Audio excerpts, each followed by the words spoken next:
morning. Welcome to Identify, the news, views and insights from within the events industry. I am delighted to be joined by Anna from Isla.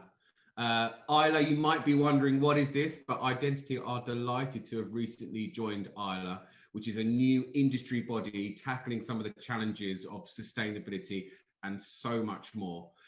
Please excuse me in my mufti, but this is the festive period, and I thought, well, why don't we dress down a little bit? So anyway, Isla, what is Isla? Anna, what is Isla? Thanks, Michael. So Isla is a non-profit organisation which was launched in September during the pandemic, which was an interesting time to launch an organisation. But we exist to accelerate the transition of the events sector to kind of climate neutral, a sustainable future in line with global goals, the IPCC's recommendations to limit warming to 1.5 degrees by 2030, which is supported by the Paris Climate Agreement. So that's why we're here. That's what we do. And what was your ambition behind setting up Isla? Why the change? My background is as an events producer, and I struggled over the last few years with just sort of the lack of support, lack of knowledge, education, resources for sustainability. And while there are things out there that exist, they're quite obscure, they're not necessarily in the UK.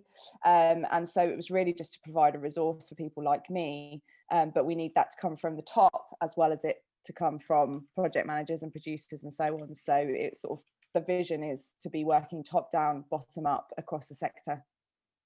Yeah, and I think the greatest challenge is such a disparate and fragmented industry, events, and it's so broad, from kind of weddings all the way through to a major summit. I guess trying to tackle that consistent thread across them all is where the challenge is. So it's great to have a body like yourselves that are starting to bring a bit of consistency and an industry focal point. So if talking about the challenges, so what do you think are the greatest challenges over the next 12 months, or what are your wishes and hopes within the industry?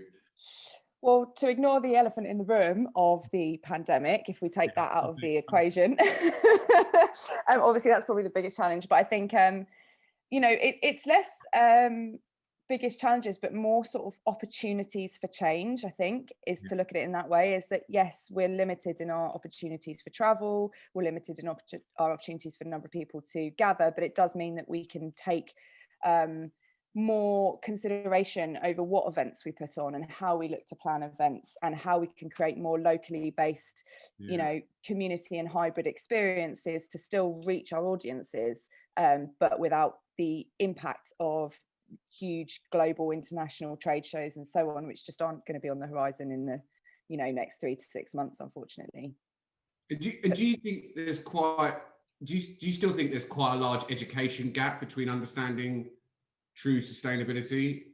Yeah, unfortunately there is, and I think that's okay, because we're not sustainability experts. No one is. You work in logistics, it doesn't make you a sustainability expert. You work in retail, it doesn't make you a sustainability expert. It's something that we actually all are going to have to learn as like a new skill set, just like learning to drive or not learning to drive, as the future might be. But it's something that we all have an opportunity to grow our knowledge in, and we need to grow our knowledge in. And it's not about having one person, every company that knows everything about sustainability. It's having everybody at a step above basic to be able to implement changes across an organization. Yeah, that's really interesting. I controversially ask as well, do you see a lot of agencies or clients paying lip service to this process, or are you seeing a genuine culture shift over the last 12, 18 months? I think it's a genuine shift. I think people recognise that we need to be doing it, and actually, as millennials go into positions of leadership, and Gen Z are coming up and kind of moving into work experience opportunities and that sort of thing, you're seeing culturally people demand more of the organisations that they work for. And I think whether it is done out of the goodness of somebody's heart or from a business interest like staff retention or so on, in many ways, whilst everything would like to be good, it doesn't matter as long as you're doing it. So I think that there is a genuine shift of mindset, and while I'm sure there are individuals that are just paying lip service, the majority of people that we encounter have a genuine invested interest in supporting a sustainability shift and movement and initiative.